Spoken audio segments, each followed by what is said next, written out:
Making the headlines over the weekend, Israel issues travel advisory as rebel group challenges Putin's regime in Russia. With implications yet uncertain, Prime Minister Netanyahu and top officials convened to address the unfolding situation, while additional consular officials are dispatched to Moscow and St. Petersburg.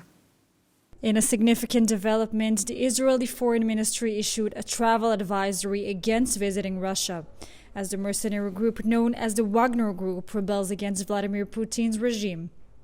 The ministry has urged Israelis to reconsider their travel plans to Russia and advised those already in the country to assess the necessity of staying there. Shortly after the advisory was released, Evgeny Prig-ozhin, leader of the Wagner Group, ordered his troops to halt their advance and return to their bases, with the implications of this decision on Israel's position remaining uncertain. Prime Minister Netanyahu, along with the Foreign Minister and the National Security Council, are scheduled to hold meetings to discuss the unfolding situation in Russia. Additionally, Defense Minister Yoav Gallant has conducted an initial assessment with top security officials. To address the anticipated surge in travel document requests, the Foreign Ministry plans to dispatch extra consular officials to Moscow and St. Petersburg in the coming days. Meanwhile, rebel mercenaries have advanced northward toward Moscow after seizing a crucial military base. This development coincides with Russian President Putin's pledge to quell the rebellion and prevent the onset of a civil war.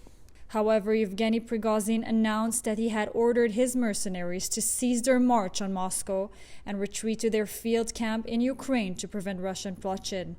Moscow had already taken precautionary measures by setting up checkpoints with armored vehicles and troops in its southern border. Red Square was closed and the motorists were urged to avoid certain roads. Putin, in a televised address, condemned the rebellion as a betrayal and a treason, vowing severe consequences for the organizers of the armed uprising led by his former protégé. He asserted that all those responsible would face punishment and the necessary orders had been given to the armed forces and government agencies. Furthermore, Moscow's mayor Sergei Sobyanin cautioned residents about potential traffic restrictions and declared a non-working day for most on Monday. Prig-ozhin stated that his fighters would not surrender, citing a desire to prevent a perpetuation of corruption, deceit, and bureaucracy in the country. The situation remains fluid as events continue to unfold in Russia.